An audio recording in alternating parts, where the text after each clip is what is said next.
Olá, boa noite. Sejam bem-vindos, bem-vindas, bem-vindes a essa live do Yoga na Federal.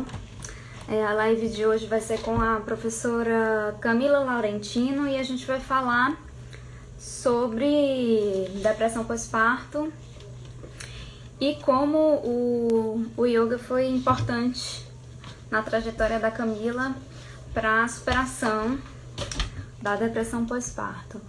Eu tô esperando ela aparecer. Assim que ela aparecer aqui, eu mando um convite, tá? Essa é mais uma live do Yoga na Federal. A gente vem fazendo algumas lives. A última live foi no domingo. Quem não tiver assistido, a live tá salva. Eu sugiro que assistam, a live foi muito interessante. E espero que a live de hoje seja interessante também. É um assunto bastante importante, um assunto que é um tabu também na nossa sociedade, né? Em que as mulheres são tão cobradas. Oba, a Camila apareceu aqui, eu vou mandar um convite pra ela. Tá aqui, Camila. Vamos esperar ela aceitar o convite.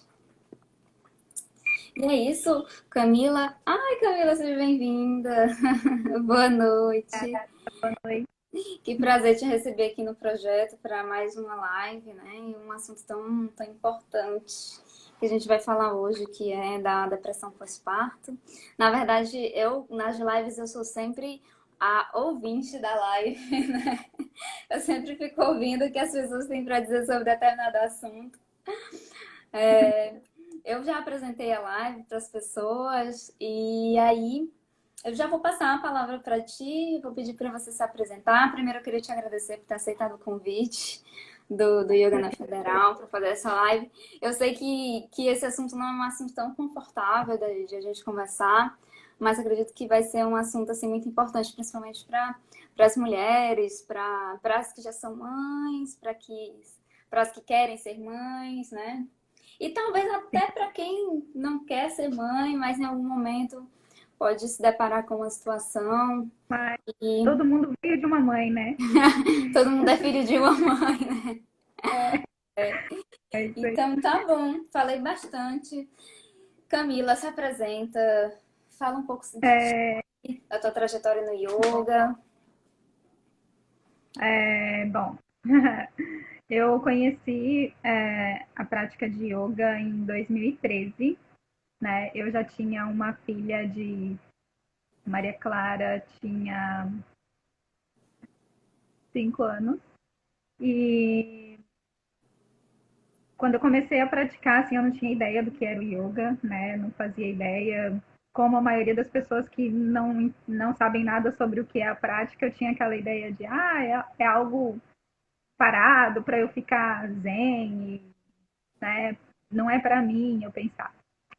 Mas enfim, na época eu estava numa correria muito doida de trabalho. Eu sou arquiteta de formação e desde o primeiro ano de faculdade eu sempre trabalhei muito com estágios e trabalhava mais do que vivia, né? Meu dia era só trabalho. E aí eu comecei a me sentir muito estressada por conta da correria. E aí foi quando a minha mãe, que já tinha feito umas aulas de Ashtanga, ela já tinha praticado há alguns meses, mas eu, sinceramente, mesmo a minha mãe praticando, eu não fazia ideia do que era, não tinha nem interesse em saber. Ela falou para mim, vai praticar o Ashtanga, que eu acho que a Ashtanga você vai gostar. E ela também me disse por quê. Então, em 2013 foi o meu primeiro contato com o yoga, foi numa aula de Ashtanga. E logo no primeiro momento, assim, eu gostei muito, eu me apaixonei pelo método, né, pela dinâmica da prática, como é, pelo meu perfil, que sou uma pessoa bem agitada, que fazia mil coisas ao mesmo tempo, nunca estava parada. A primeira coisa que me encantou foi ser uma prática dinâmica diferente do que eu imaginava que fosse, né? Então, bom, para cada pessoa, para cada personalidade tem uma modalidade que se encaixa, né? Que se enquadra no perfil.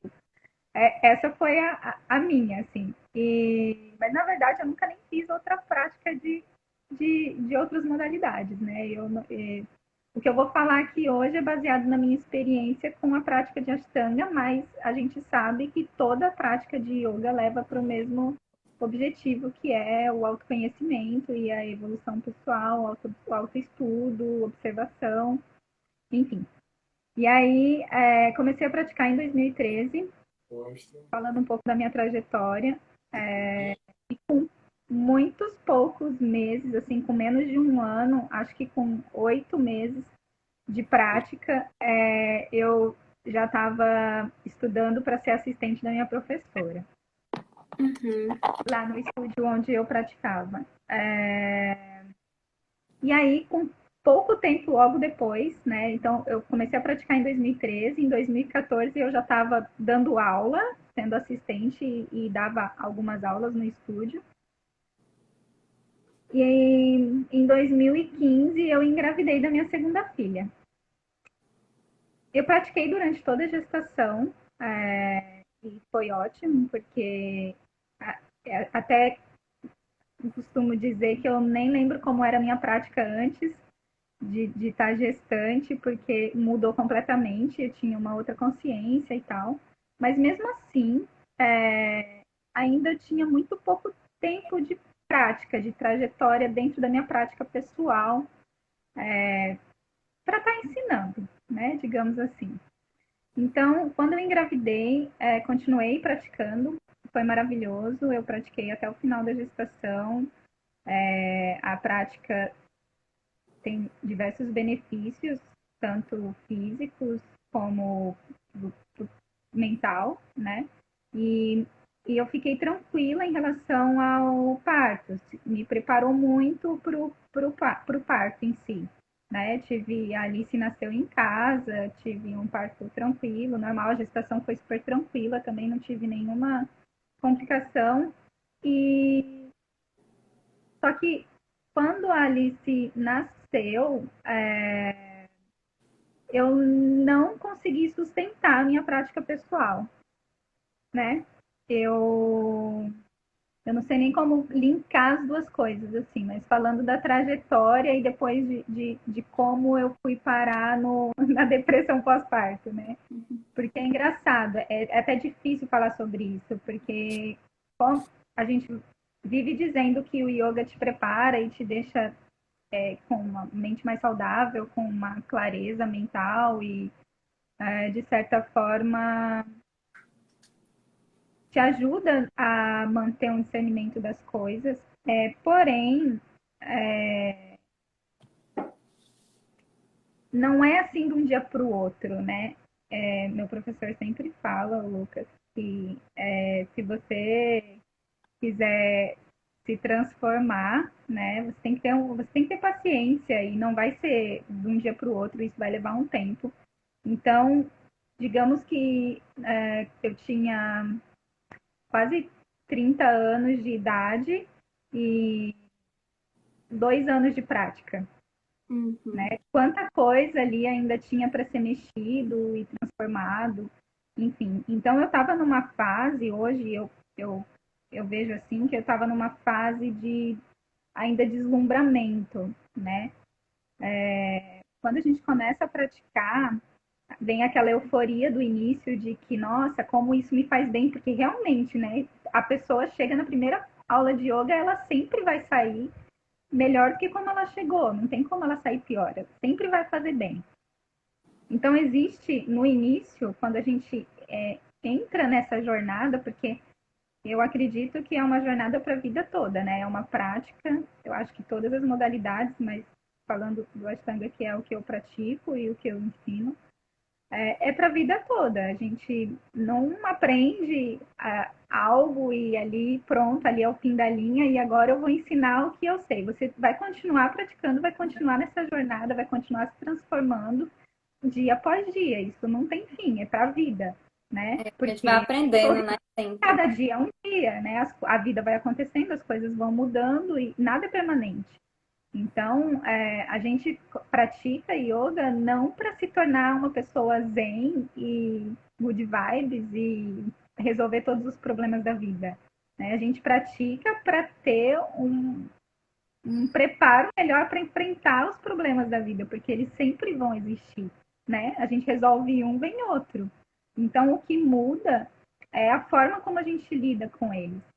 Então, hoje, falando da trajetória e de como eu fui parar nessa depressão pós-parto, eu vejo que eu ainda estava num processo de início da euforia, assim, de estava tudo muito lindo, né? Eu estava me sentindo bem melhor, eu não tinha mais problemas, consegui resolver alguns problemas que estavam me incomodando do trabalho, eu estava lidando melhor com a minha rotina, eu estava cuidando melhor da minha saúde, estava fazendo escolhas mais saudáveis, né? Perdi peso porque eu estava acima do peso e aí eu percebia que eram coisas que eu consumia que não me faziam bem. A minha sinusite foi embora, a minha rinite foi embora. Várias coisas começaram a acontecer e aí era aquela euforia de que, nossa, realmente yoga é maravilhoso, né? Eu tô super bem. Só que você não tá ali, só que não tá resolvido, né? Então eu não tinha ainda esse entendimento, hoje eu vejo. Então, quando eu me sinto, hoje eu vejo que era aquela euforia de início, que quando a gente chega para praticar, a gente vê pelos alunos, né? Os alunos até perguntam às vezes no início, eu posso praticar 2 vezes no dia? Eu posso vir na aula de manhã e posso vir na aula à noite, né? Porque é uma coisa que está te fazendo bem e você fica feliz. Até chegar a um certo ponto que sua prática vai começar a ficar mais extensa e vão Ai, vir as você vai dizer, dificuldades. E que não, você não tem, você está torcendo para chegar um dia de lua ou dia de descanso, é, né? E no início a gente quer praticar até no dia de lua, no dia de descanso, não, eu quero fazer porque tá legal. é muito Mas comum, né? Os alunos que não têm uma prática diária, eles querem praticar no dia de lua. Aí, mas o que que eu faço no dia de lua? Ou então algumas mulheres, né? Mas o que que eu faço no no dia, período, no meu né? período? Querem praticar no período, Eu digo, descansa, né? Assim, descanso, eu, sim, eu descanso, porque 6 vezes na semana são 6 vezes na semana. Então, quando chega o dia de lua, assim, graças a Deus, eu tô sim. Ou super então, já que feliz. teve lua essa semana, eu posso repor no meu dia de descanso? Não! Aproveita o dia de descanso. Então, voltando ao assunto de como as coisas foram acontecendo, dessa trajetória e até chegar nesse ponto de cair numa depressão, eu vejo que eu estava ainda naquela euforia e eu ainda não tinha entendimento, discernimento suficiente para lidar com um baque muito grande, sabe? Então, coisas aconteceram na minha vida pessoal que quando eu tive a minha segunda filha, né, problemas mesmo em questão de família, enfim, que ao mesmo tempo dificultou a minha vida em relação à prática, né? A minha realidade era que eu não tinha condições financeiras de pagar um estúdio para praticar. Nunca tive, assim, tipo, se eu fosse falar do nada, né? Até por isso abracei o projeto, né, o Rede Yoga e o Yoga no UFGD, porque eu fiz parte disso, né? Se eu não tivesse entendimento de que é um investimento que vale a pena, mas mesmo assim ainda é difícil para quem não tem grana, eu nunca iria pagar o que os estúdios cobram para praticar assim, sem saber o que aquilo ia fazer realmente né, o que ia trazer de resultado, de benefício. Então, nessa época, como eu estava dando aula no estúdio que eu praticava, era uma troca, né? Então, como eu estava lá dando aula, eu praticava, então rolava. E aí, quando a Alice nasceu, eu enfrentei dificuldades, né, na vida pessoal que eu não tive uma rede de apoio. Meus pais não moravam na mesma cidade que eu morava numa cidade que era só eu e minha filha mais velha, né? E aí eu tinha o meu trabalho como arquiteta, e aí eu trabalhava em casa e dava as aulas à noite de segunda a sexta, 2 horas por dia. E eu me sustentava, e era assim, sempre foi. Né? Não tinha uma rede de apoio não tinha um apoio financeiro da minha família, de alguém que pudesse me ajudar, me acudir, e eu tinha que me sustentar com o meu trabalho. E aí, nessa época, a Alice nasceu, eu tive que parar de dar aula por um tempo, né? E mesmo esse tempinho curto, depois, quando eu fosse voltar, eu me preparei para esse tempinho curto. Quando eu fosse voltar, eu também não tive uma rede de apoio, né? E eu não simplesmente não tinha com quem deixar minha filha. Então, eu fiquei, claro, eu tinha na minha cabeça, eu sabia que era só eu subir no meu tapete e praticar, mas ao mesmo tempo eu estava ali numa situação de recém-parida, né, que não é fácil, quem é mãe sabe, e sem ninguém assim por perto. Então foi acontecendo que eu não percebia o que estava rolando, né? Porque daí você está numa situação ali de pós-parto, é muito comum isso, depressão pós-parto. E é muito comum que ninguém fique sabendo. Às vezes a mulher fica doente e a criança cresce, passa e ninguém fica sabendo. E às vezes nem ela sabe. Porque o que acontece na nossa sociedade é que a gente escuta assim: ah, mas tá tudo bem, você está reclamando do quê? Seu filho tem saúde, né? Tipo, uma vez eu vi um meme que era assim: maternidade, a arte de ninguém ver o que você faz até que você deixe de fazer.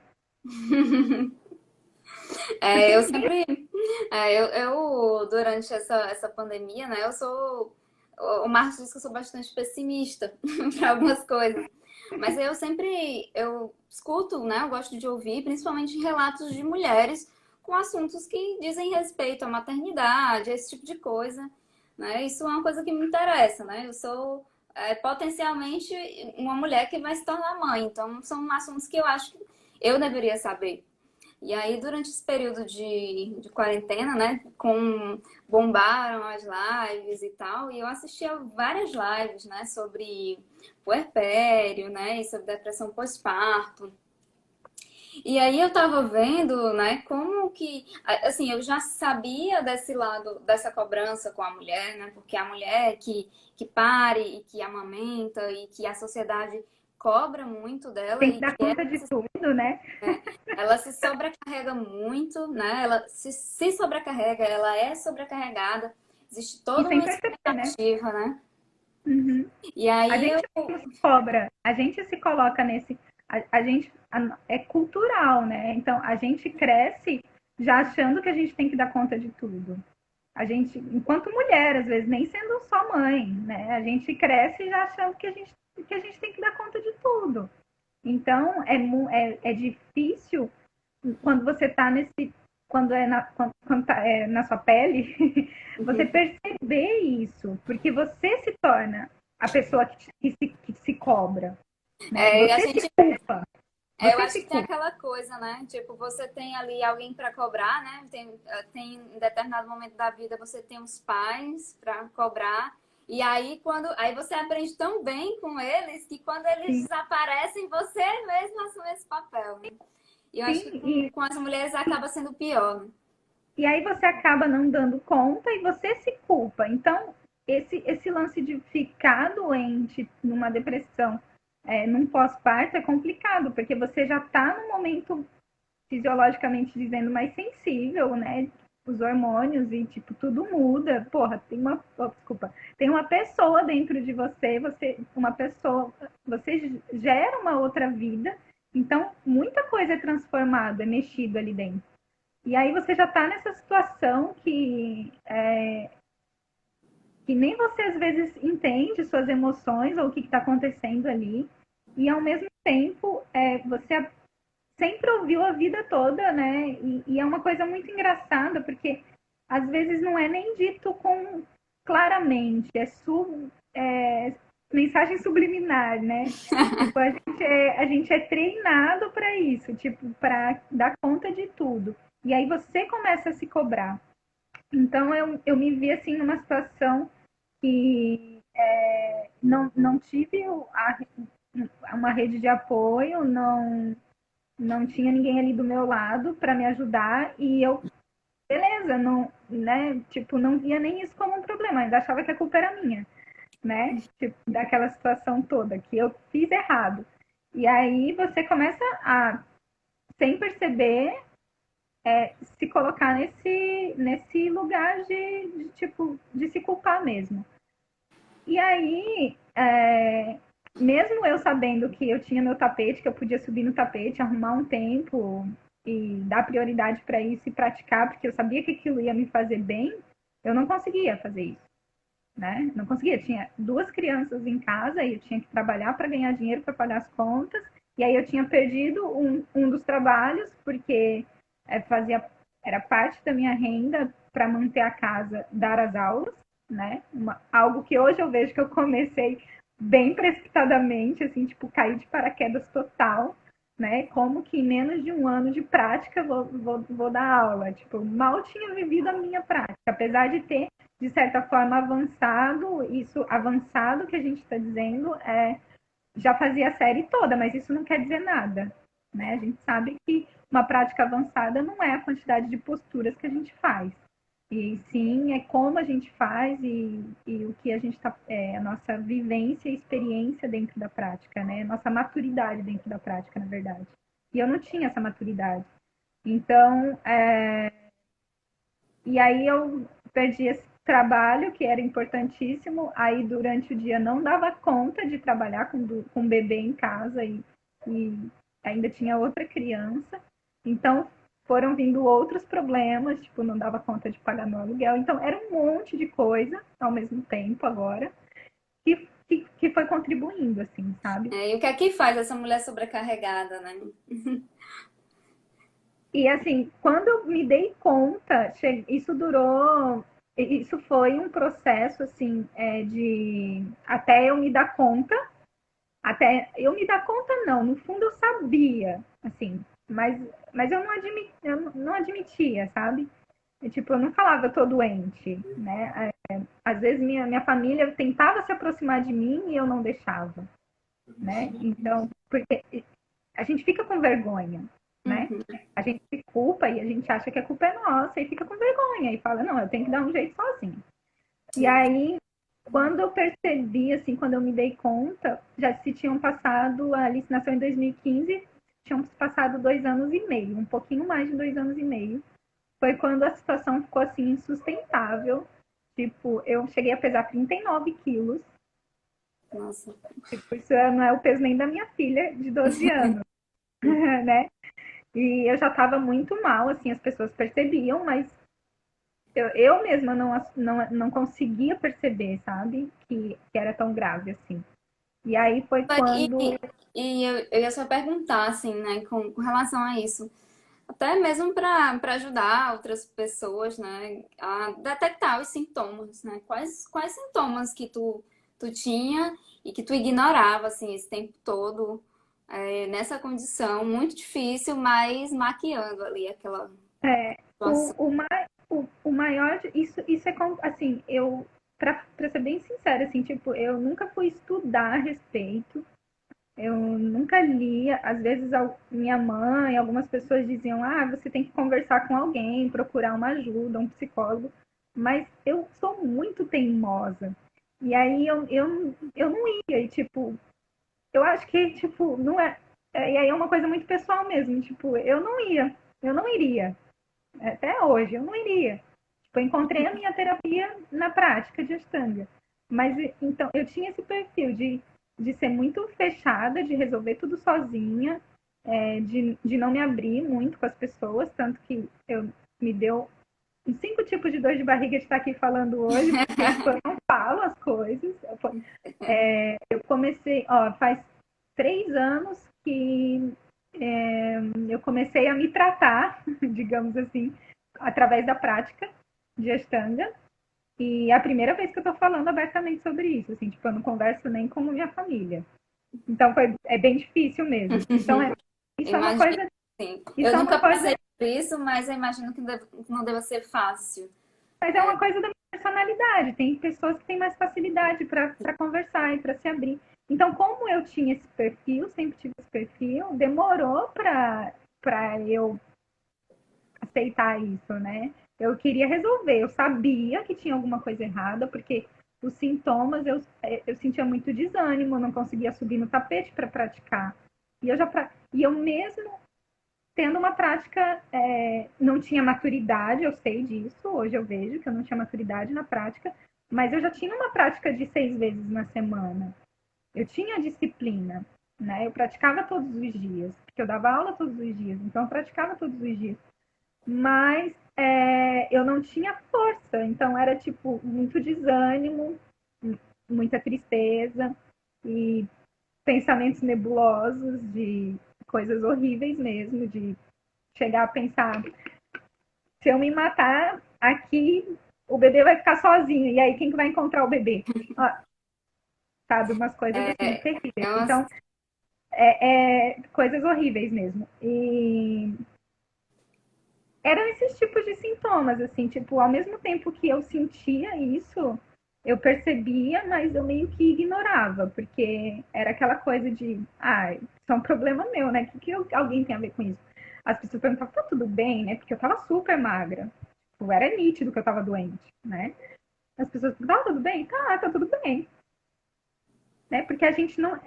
Assim, isso é um pouco da minha personalidade, mas não é só comigo. As pessoas não conseguem pedir ajuda mesmo, porque a sociedade julga, né? Porque se você falar assim, eu não tô bem, mas você está reclamando do quê? Né? Você tem um trabalho, você tem sua filha, tá tudo bem, tá tudo certo. É E aquela aí, coisa, né? Se a gente não pode nem ficar triste um dia, né? Você tem que se exato, sentir culpado se um dia você tá exato, triste. exato. Imagina uma Então, assim, depressão. eu sabia que se eu fosse falar alguma coisa para alguém, tipo, não ia resolver de nada. A pessoa ia me dar uns conselhos ali e pronto. E vai dizer, Então, não, tá tudo bem, isso é uma coisa da sua cabeça. e assim, eu tinha o sentimento, eu sabia, né? Eu sentia que tinha alguma coisa errada, mas ao mesmo tempo eu não conseguia imaginar alguma forma de pedir ajuda, né? E eu de teimosa mesmo, isso, meu defeito. Isso de teimosa mesmo, eu, tipo, não aceitava ir num psicólogo porque eu não ia conseguir, eu não ia me sentir à vontade para conversar. Não sei, pode ser uma pira minha, mas era isso que eu sentia, assim. Então, não tinha muito apetite, era um desânimo muito grande, só queria dormir, né? Tipo, não tinha ânimo para nada, né? Então, eu acho que o sintoma maior mesmo é a tristeza e o desânimo. Eu acho que é isso. Tipo, de coisas que você tipo, eu gostava de praticar, mas eu não tinha forças para isso, né? Foi uma sensação de que você se entrega mesmo, assim, tipo, é como se você não conseguisse mais fazer as coisas, sabe? Então, eu fui perdendo cliente no meu trabalho, né? Que eu trabalhava com arquitetura. Não conseguia mais projetar, tipo, tentava para trabalhar, mas não conseguia fazer as coisas. Então, é mais uma coisa de sentimento mesmo, eu acredito. Não sei dizer exatamente quais são os sintomas, mas era esse o sentimento que eu tinha. E aí as coisas começaram a ficar muito ruins, porque eu não começou a atrapalhar a vida toda, né? Além de eu estar mal, além disso, né? Eu não tinha condições mais de cuidar direito da casa, das meninas. E aí foi quando uma amiga falou para mim assim, por que você não manda as crianças para casa dos pais e tira uns 15 dias para você? Aí eu fiz isso. E aí o que aconteceu? Todo mundo começou a dizer que eu tinha abandonado minhas filhas. Pra variar, né? Pra variar. E ninguém me ajudou, do mesmo jeito, continuou na mesma. Aí a minha mãe falou assim, não, Camila, vou pagar uma viagem para você. Isso sem entrar nesse contexto, né? Porque se ela viesse falar para mim que era para curar a minha depressão, eu ia falar, tá viajando, que depressão, ok, desligava na cara dela, né? Mas foi bem isso mesmo. Então aí a minha mãe falou assim, Camila, eu vou pagar uma viagem para você para para Florianópolis para você praticar com o Lucas 15 dias. O que você acha? O Lucas é o meu professor hoje, meu professor psicólogo. Que É, é psicólogo, né? exato. E aí, quando ela veio com essa proposta, tipo, foi bem irrecusável, porque Florianópolis é uma cidade que a gente morou quando eu era criança, que eu amo de paixão, inclusive estou aqui hoje. E tô sempre voltando. E eu admirava muito o Lucas já. Não conhecia ele pessoalmente, mas eu acompanhava pelas redes sociais. E eu via que o trabalho dele era interessante nessa questão de que, por ele ser psicólogo, talvez, de formação, ele ensinava com uma certa amorosidade e um olhar bem o que é mesmo, né, a prática de Ashtanga, né? Ela é um ensino individual justamente para isso, né? Por isso, para você, cada pessoa é uma pessoa, então para cada um vai ser um processo diferente de evolução dentro dessa jornada, para cada pessoa vai ser os perrengues vão ser diferentes, né? E a prática é um reflexo de como é a sua vida, né? Então eu já tinha uma certa amizade com o Lucas através de Instagram e Facebook e admirava bastante assim o trabalho dele. E aí quando minha mãe falou isso, eu falei, nossa, né? Opa! Aí foi a única coisa que me animou. Falei, nossa, legal, não sei, mas mesmo assim eu resisti bastante. Eu quis desistir um dia antes da viagem, eu estava querendo desistir de viajar. E aí isso foi em 2017. E aí foi em 2017 que eu vim para Florianópolis porque a minha mãe pagou, deu um jeito, se virou lá, porque ela também não tem grana, ela deu um jeito de pagar esses 15 dias de prática e uma, eu tive que me virar para arrumar uma passagem de ônibus, que era a única coisa viável também, eu não tinha nem condições de pagar uma passagem de avião. E aí eu vim para Florianópolis com o intensivo pago de 15 dias e com uma passagem de vinda, apenas. Não tinha dinheiro, mas eu vim. E aí foi quando eu retomei a minha prática, de novo, do zero, assim, do zero, literalmente, assim, tipo, antes praticava a série toda, cheguei aqui, no primeiro dia eu fui só até certa postura, e o Lucas, que não sabia de nada, mas que me acompanhava de redes sociais, chegou para mim e falou, Camila, por que só até aí? Aí foi quando eu tive que falar, né? Que eu não estava praticando. Aí eu falei, porque eu não pratico há quase, né, tanto tempo. Tiveram tentativas durante esse período de 2 anos, tipo, eu ia, praticava uma semana, mas logo tinha uma recaída, ficava mal de novo e abandonava. E não tinha uma sustentação. Não tinha um professor que me acompanhasse também, isso é bem importante, né? Alguém que te acompanhe para te orientar e te mostrar o caminho, porque chega uma hora, mesmo que você não esteja com depressão, que dentro da prática vão vir os obstáculos. E se você não tiver alguém para te orientar e para te dar a mão ali, você abandona, né? A gente sabe disso, que não é fácil. É Então, difícil. passa aquela euforia do início, de encantamento, de que a prática é linda, maravilhosa, mas os obstáculos começam a vir também. Isso falando do Ashtanga, né? Que é, que é o que eu pratico. Que você também pratica, o Marcos e muita gente aqui. Que não é fácil manter essa disciplina de 6 vezes na semana e que é realmente uma prática de transformação. E que vão ter dias bons e vão ter muito mais dias ruins e difíceis do que bons, na verdade. Que você vai ter que olhar para dentro e ver as suas sombras e ver as suas limitações, os seus medos e ter que encarar isso, né? Então, quando eu vim, o Lucas perguntou, Camila, mas e aí? Né? E aí eu falei, olha, eu estou retomando agora, espero retomar agora de verdade, porque eu estou há 2 anos no perrengue. E aí foi isso, beleza. Então tá, fica até aí, até essa postura e vamos ver o que acontece. Tanto que, no, tanto que nesses 15 dias o Lucas falou pra mim, então agora, ao invés de fazer 5 Navassanas, você vai fazer 10. Ai, meu Deus. E é a pior postura pra mim até hoje. E fui Ah, lá pois e, somos duas. Somos duas, assim. meu Deus, Quando chega no Navassana, eu digo, meu Deus, não não, acredito que não. eu tenho que fazer 5 vezes.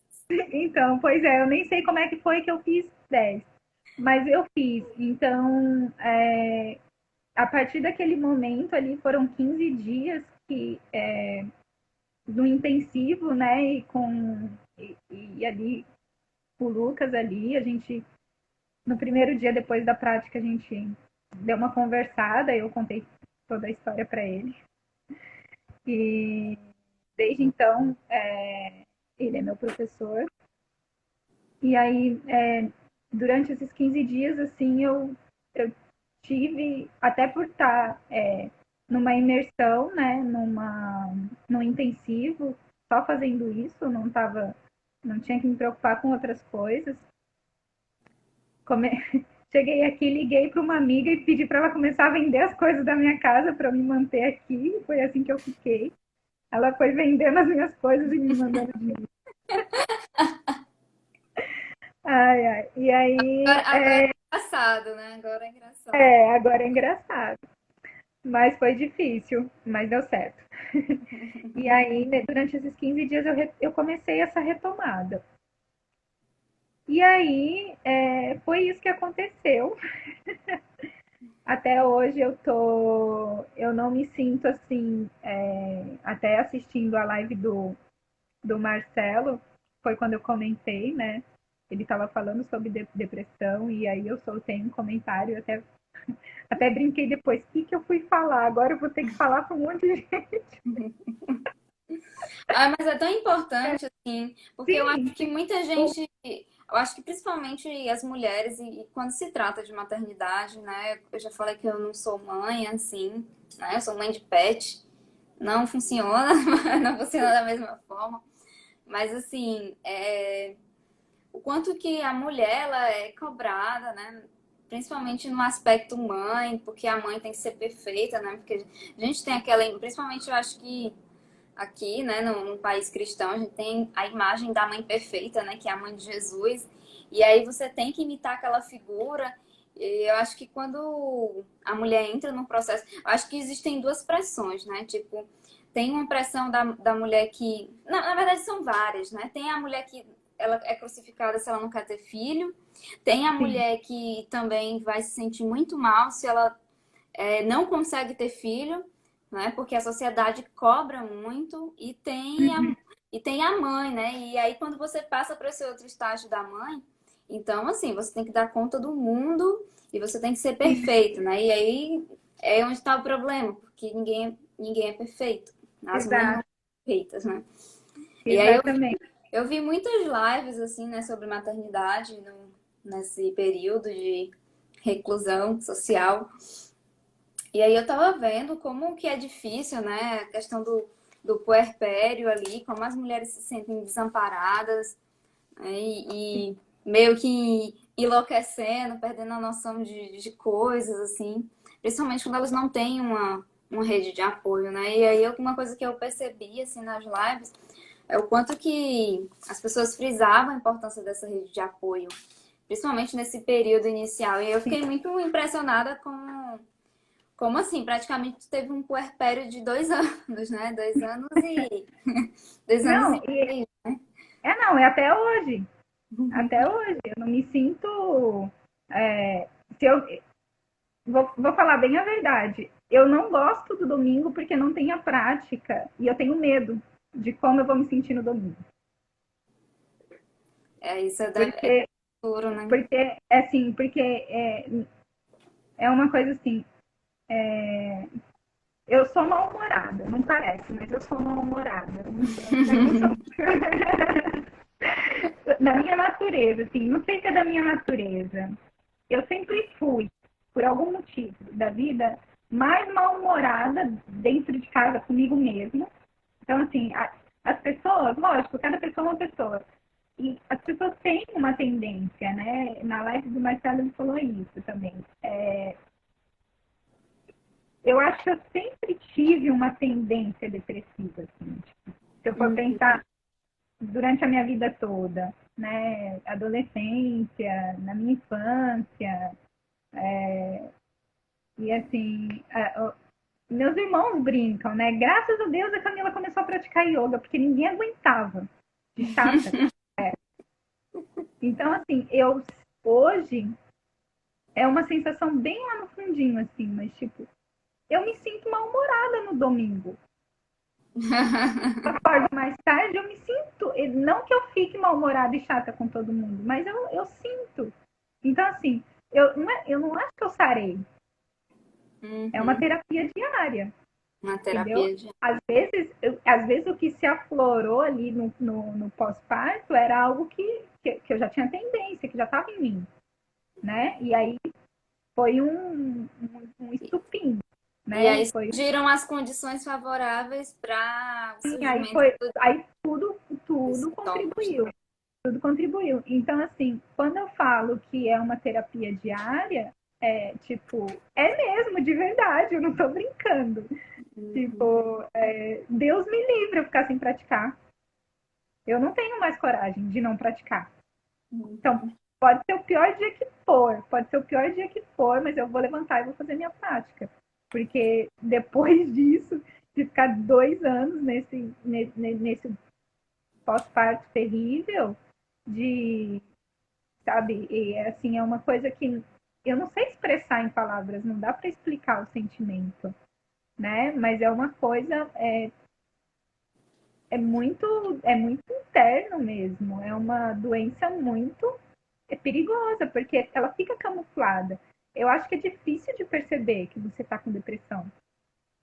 Sim. Eu não sei, eu imagino que seja, né? Para mim foi difícil de perceber, mesmo que no fundinho eu sabia que tinha alguma coisa que não estava legal. Você chegar no, tipo, tem alguém, tem um psicólogo, um terapeuta ou alguém, né? Tem alguém te ajudando para te mostrar, para você sozinho você pode não ter, entende? E aí acontece acontece o que acontece, as pessoas vão para o fundo do poço mesmo.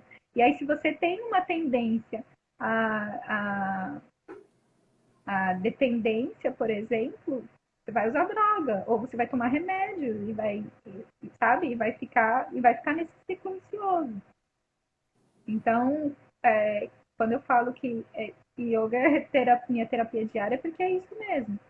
E aí, durante esse período de retomada de 2017 para cá, o que começou a acontecer? Eu voltei a praticar, foi como se, tipo, do nada, um monte de pessoas que eu não via há muito tempo, para quem eu já tinha dado aula, ou pessoas conhecidas, começaram a me escrever. Camila, eu queria praticar, você está dando aula ainda? E eu falava, ai meu Deus, e agora? Né? E aí eu falava, não tô dando mais aula, não, fiquei um tempão parada, tô voltando agora, tô voltando à minha prática ainda e tal. Até indicava outros professores, outros lugares e tal. Mas é engraçado, porque as pessoas me procuravam e logo elas começavam a se abrir comigo, coisa que eu não fazia, né? Ah, eu preciso praticar porque eu tô com uma crise de ansiedade, eu tô depressivo, eu tô com isso, eu tô com isso. E as pessoas simplesmente começavam a falar as coisas para mim, assim. Eu acho que tem uma coisa que pessoas mais fechadas, né, mais caladas, elas atraem esse perfil, assim. É De porque pessoas que se dá escutam uma, isso, né? dá uma, se dá uma impressão de que a gente está bem resolvido, não É, sei. resolve minha Mas, vida também, né? é, Aí não sabe que é, a gente tá no maior perrengue, né? sim. E aí, assim, eu fiquei um tempo só. Bebê. Gente, a Bebel passou no meio aqui. Eu fiquei um tempo assim só, né? Tipo, não, eu tô só praticando agora e tal, não sei o quê. Mas chegou um momento que, em 2019, e durante esse período entre 2017 até 2019, que foi quando eu voltei a dar aula mesmo, de verdade, assim, todos os dias. E aí, desde que a gente começou, a gente está com a nossa sanga em Dourados e agora com outras pessoas de outras cidades por causa do online. nesse período foi acontecendo muito isso, das pessoas me procurando e se abrindo e falando dessas coisas, e pessoas com os mesmos problemas que eu, sabe? E aí, de certa forma, eu tentava ajudar e falava, não, então pratica, porque isso vai ser bom e tal. Só que aí chegou um momento que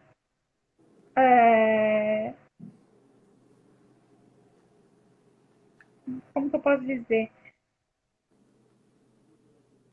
Que não tinha mais como, não sei, faz parte do Dharma, eu acho, não tinha mais como fugir e correr disso, sabe? Ao mesmo tempo que as coisas foram se ajeitando, e não tô dizendo que é tudo resolvido, né?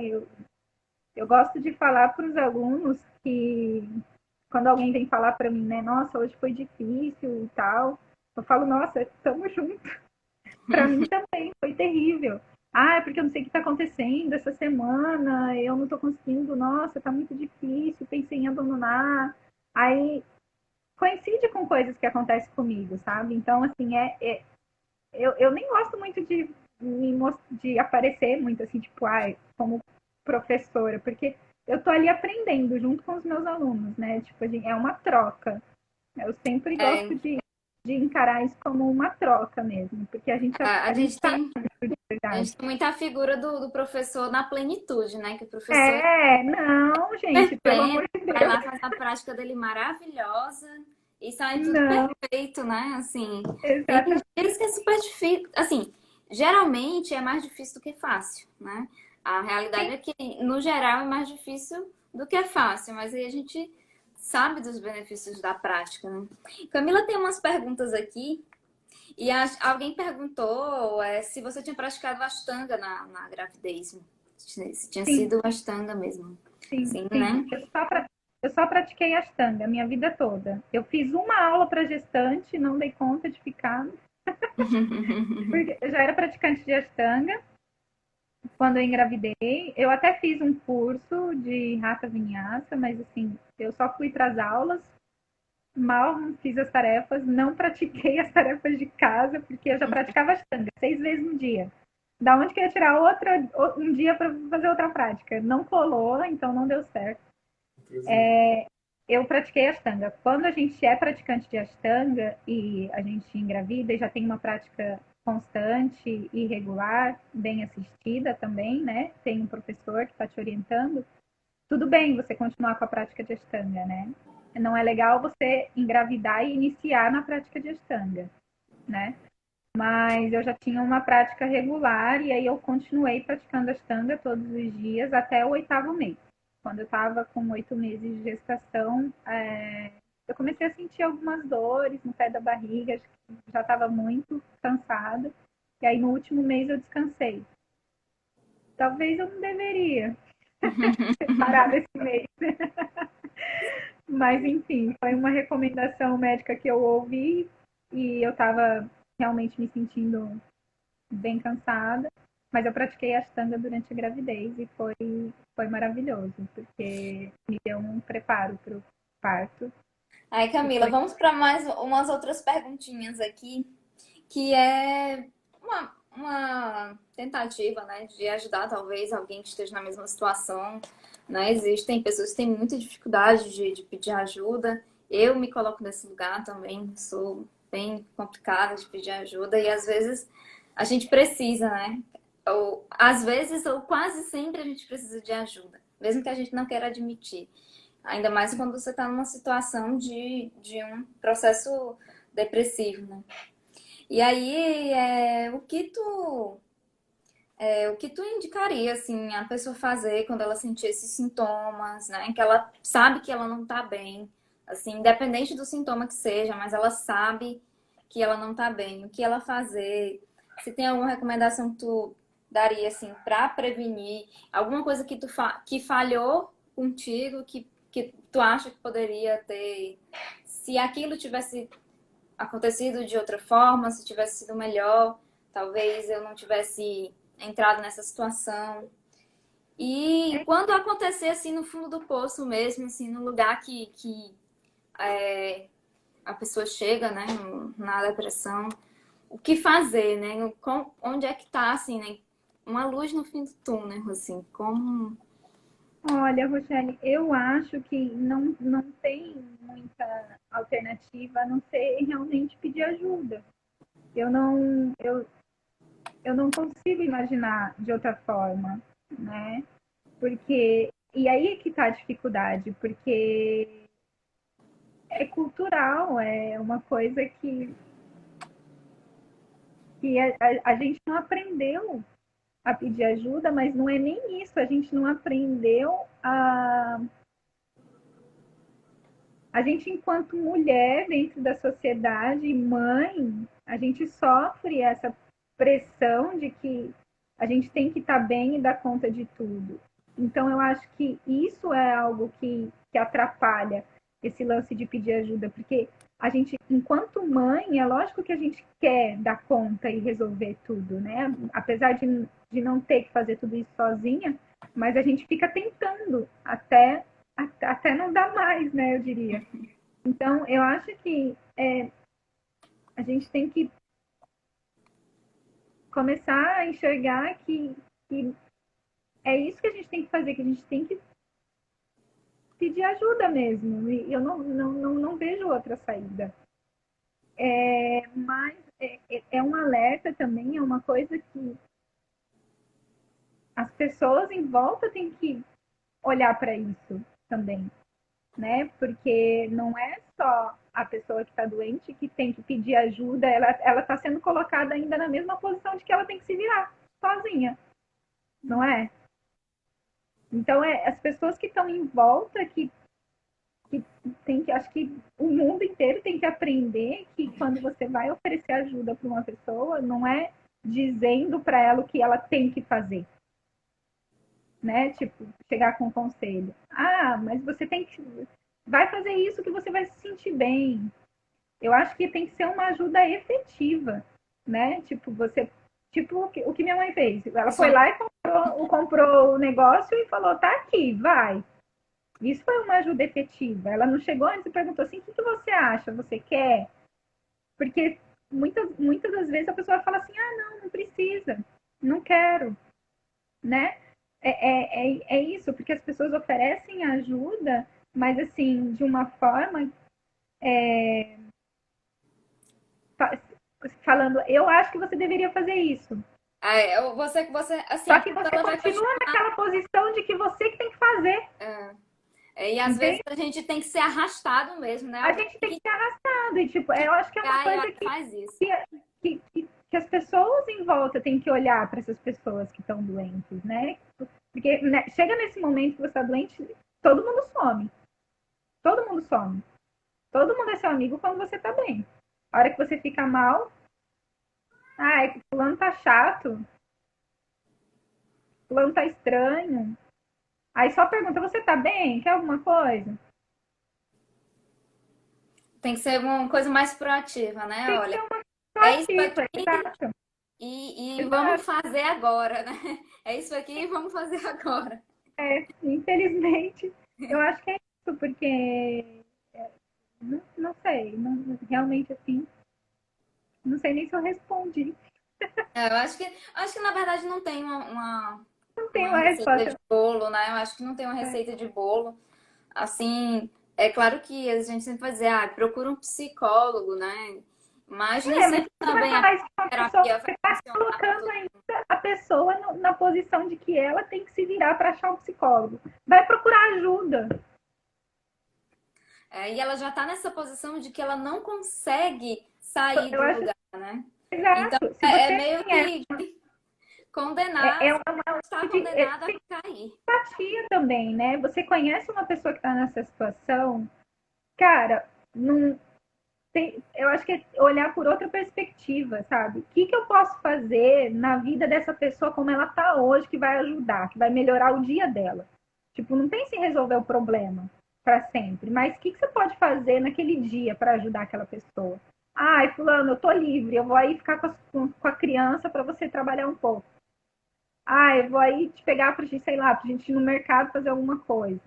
Sabe? O que você pode fazer de efetivo mesmo, que vai ajudar aquela pessoa. Então é uma coisa assim, de você olhar para essa pessoa que você conhece, olhar para a vida dela como ela é e ver o que você pode fazer ali que vai ajudar naquele dia. Não tenta resolver de uma vez, porque é difícil mesmo. Mas um dia de cada vez rola, entende? Porque vai começar a diminuir a dificuldade da pessoa, se tiver uma rede de apoio, né? Alguém que está ali. Agora a pessoa é taxada como maluca, né? Como, enfim, várias coisas, várias situações, e simplesmente todo mundo some. E aí, mais uma vez, você está sendo culpado de que você não aceita ajuda, mas que ajuda, né? A ajuda que é oferecida muitas vezes é você fazer o que a pessoa acha que você deve fazer. Se eu fosse você, mas você não é aquela pessoa, entende? É um olhar mais empático mesmo. As pessoas têm uma distorção da palavra, do significado de De empatia. infante. É, eu acho que Muito, a gente tem, muito. a gente É acaba muito julgando, né? todo mundo fala de empatia, empatia, empatia para lá, empatia para cá, mas e na prática? Como que é essa empatia, Eu sabe? acho que tem uma coisa que assim, se eu sou capaz de fazer, o outro também é capaz de fazer. E Um não é outro bem assim, completamente diferente de você, né? não é bem assim. Se fosse, era fácil, né? Era só seguir uma receita. E aí É todo tipo mundo assim, eu quando tô com um problema, eu super busco ajuda, assim. Eu chego, eu vou pro psicólogo, eu me abro. Gente, as pessoas são diferentes, tem gente que não consegue fazer isso. Então, exatamente, eu sou você dizer eu pra precisei, pessoa que não consegue se abrir pra ela eu fazer isso, precisei de ela. uma prática que eu não preciso conversar com ninguém, entendeu? Que eu tô ali sozinha, me resolvendo ali sozinha, mas é uma prática eficiente. Então, onde que a prática entra nisso, né? Onde que o yoga entra nisso? É um momento que você vai entrar em contato com você e que se você usar da ferramenta como ela é, aí sim entra a receita de bolo. A prática de Ashtanga, por exemplo, é uma receita que se você seguir a risca, você vai usufruir dos benefícios. Então, se você subir no tapete e ficar observando a sua, o tanto de coisa que você tem que fazer quando sobe no tapete para fazer uma prática de Ashtanga, né? E se você for fazer ela exatamente como manda o protocolo, você tem que prestar atenção na sua respiração, você tem que prestar atenção no seu movimento, você tem o Drishti, que é para onde você vai olhar, que é uma ferramenta que automaticamente te coloca para dentro, que te ajuda na abstração dos sentidos, que se você seguir esse protocolo, você consegue se desligar do que está em volta. Então, é um momento que você vai entrar em contato com você, com a sua verdadeira essência. E a prática, ela é um espelho de como você é. Tudo, a sua vida vai se refletir ali no tapete. Então, o que acontece comigo quando eu estou praticando? Onde que entra a prática nessa história? Eu consigo perceber quando eu estou prestes a me auto-sabotar. Eu consigo, na prática, perceber, pela minha prática, coisas da minha vida fora do tapete, né? Coisas que acontecem dentro do tapetinho, vem o insight de tipo, eu me comporto assim. E aí, se você tá ali naquele tempo, 1 hora e meia, 2 horas, só praticando e observando, você está se autoconhecendo. E Então, na você prática, né? Na prática, a nossa prática ela é muito reflexo da gente, assim, de como a gente está se movimentando no mundo. A forma como a gente lida com a nossa prática é a forma como a gente lida com tudo fora daquele tapete, né? Então é por isso que vai surgir muito isso, né? Na hora da exato. prática, droga, eu tô fazendo isso, eu faço isso aqui, eu faço isso em tal lugar, eu faço isso em outro lugar. Aí surge, né? Naquele momento você, poxa, eu E estou desse jeito. a gente consegue perceber essas coisas. E aí, a partir disso, a gente consegue ter mais discernimento e mudar isso, muda os padrões, né? A gente consegue fazer escolhas melhores. A gente só de se observar e entender. Então, é uma terapia mesmo. O Lucas fala, é como se você fosse um psicólogo, mas você não precisa falar nada para ninguém, né? Você com você mesmo. Então, você consegue perceber. Só que é difícil também falar disso, e aí às vezes tem pessoas assistindo que não praticam. E aí as pessoas podem pensar assim, muito fácil para elas falarem isso, porque elas praticam, e quem não pratica, né? O que eu vou fazer? Então, assim, como o yoga pode te ajudar nesse processo de cura, de transformação, ou como ser uma terapia. Falando do Ashtanga, que é o que eu pratico, não posso falar das outras modalidades, apesar de saber, todo mundo sabe que o yoga, o objetivo de qualquer modalidade é o autoconhecimento e a autoobservação. Vai ser diferente a forma como é trabalhado. Mas falando da ferramenta que eu conheço, é uma ferramenta poderosa de transformação e de cura, porque é fato, existem os benefícios. A prática, então assim, para quem não pratica e não consegue de repente imaginar como seria isso, ai, como que eu posso falar? Mas, por exemplo, as pessoas chegam para praticar, eu quero praticar porque eu quero ter mais flexibilidade, porque eu sou muito ansioso, porque tal, vários motivos. Você vai chegar, cada um vai chegar com um motivo diferente, porque não tá bem, claro, ninguém chega porque tá bem. Ninguém chega Ninguém porque tá chega para feliz. praticar yoga porque tá bem, porque se estivesse bem não ia praticar yoga. Alguma coisa tem. Só que aí é que tá. Você chega, começa, tem aquela euforia, porque dá um bem-estar, assim, de início muito grande, né? Porque você se sente melhor. Só que você vai começar a entrar em contato com você e você vai começar a ver essas coisas. E vai chegar um momento que vai ser difícil. Então, é uma coisa assim de se você quer praticar para se transformar, você tem que saber disso, que vai chegar um momento que não vai ser fácil, que você vai ter que olhar para dentro, ver essas coisas, e aí vão vir várias outras dificuldades, vão vir os obstáculos, né, os boicotes mentais, porque a gente tem a tendência de quando chega numa dificuldade, a gente quer fugir, né? A gente fala, esse negócio não é para mim. Por que eu tô praticando? Porque eu tô sentindo um monte de dor. Não tá legal, não tô gostando. E aí você vai e abandona. Mas nenhum processo de transformação é simples e fácil e confortável o tempo todo. Não é confortável ir no psicólogo, aposto, né? Eu nunca fui, mas devem ter momentos difíceis ali também. Então, eu sempre gosto de lembrar, aliás, quando eu estou praticando e eu subo no tapete sem vontade, que é quase a maioria das vezes, eu paro e penso: o que eu tenho melhor para fazer? O que eu quero com essa prática? Por que eu estou praticando? Aí eu lembro dos 2 anos de perrengue e eu falo: não, vamos embora. Não vai ter nada pior que aquilo. Então, assim, é uma coisa de você colocar como um propósito e se for para ser uma terapia, saber que não vai ser fácil, mas que é uma ferramenta poderosa, porque ela é eficiente e eficaz se você seguir o protocolo, se você praticar certinho, se você for para o tapete todos os dias, se você se conectar com a sua respiração, porque é muito fácil também subir no tapete e ficar pensando em outras coisas, porque você já memorizou a sequência, vai lá, faz por fazer, e aí não vai ter sentido nenhum aquilo para você. Assim, né, Vai chegar Camila? um momento Aí vai você chegar um falou momento que não vai aí, fazer né? sentido. Mas se você pratica e segue isso, todo o protocolo, você vai entrar num processo de purificação, não só do seu corpo, e desintoxicação. Porque acontece isso, a gente sua, desintoxica nosso corpo, a gente elimina as toxinas, vai purificar, vai mexer com todos os órgãos, vai mexer com todos os músculos, vai mexer com tudo, você vai se tornar mais saudável e também vai ter uma desintoxicação e purificação da mente. Sim. Porque você começa a observar dentro da prática as coisas ruins que vêm na sua cabeça também. Ninguém pratica feliz o tempo todo. Eu não. A maioria das minhas práticas,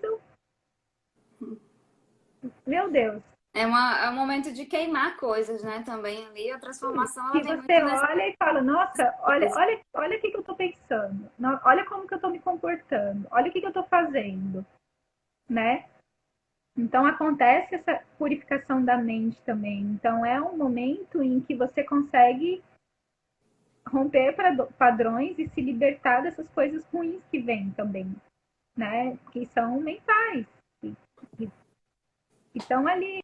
E você aprende a não alimentar isso. Se você estiver só observando mesmo, seguindo o protocolo, a Cacá que usou esse termo no último encontro nosso de seguir o protocolo, eu adorei.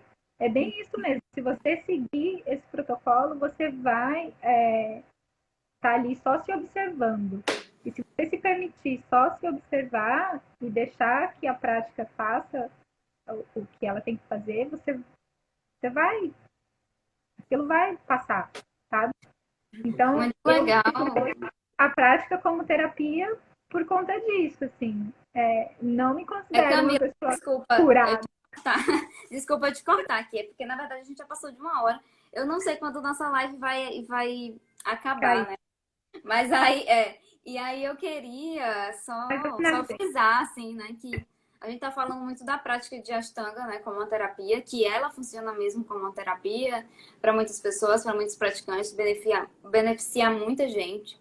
Mas assim, isso não invalida, né, o papel de outras terapias e da psicoterapia. Hum, Se você tiver necessidade de ir num psicoterapeuta, assim, a primeira coisa que você é, deve o- buscar. é aquela história, Rochelle, é o que funciona para você. Para cada um vai ter algo que funciona melhor. Para mim funcionou melhor a prática de Ashtanga. Para outros funciona melhor ir num psicólogo. Para outros funciona melhor e aí assim é uma questão de tipo de, de se permitir mesmo. É difícil reconhecer, mas de se permitir buscar ajuda, seja como for, seja através de uma prática de yoga que tem esses benefícios todos, ou seja, procurando um terapeuta, conversando com um psicólogo, o que foi melhor para você, né? Vai do perfil, acho que, de cada pessoa. E não quer dizer também que não pode ser os dois, Uhum, sim, né? claro, né? Em alguns momentos a gente precisa conciliar e mais de Sim, uma coisa, sim. assim, muito importante. E aí, Camila, eu queria encerrar a nossa live, mas eu queria encerrar a nossa live com uma pergunta para ti, né? Se você, né, a Camila de hoje, né, o que que você diria para aquela Camila que estava naquela situação, que estava passando naquele momento? O que que você diria para aquela Camila, se você pudesse encontrar com ela? Duas coisas. Para de ser teimosa, conversa com alguém, porque eu podia ter conversado com pessoas próximas, né? Tipo a minha família. Eles tentaram se aproximar de mim, eu que não deixei.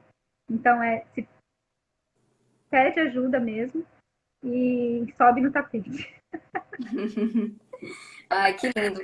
Ai, Camila, muito. Hoje ontem eu estava vendo a Dani estar praticando depois no pós-parto. A primeira coisa que veio na minha cabeça, por que eu não fiz isso?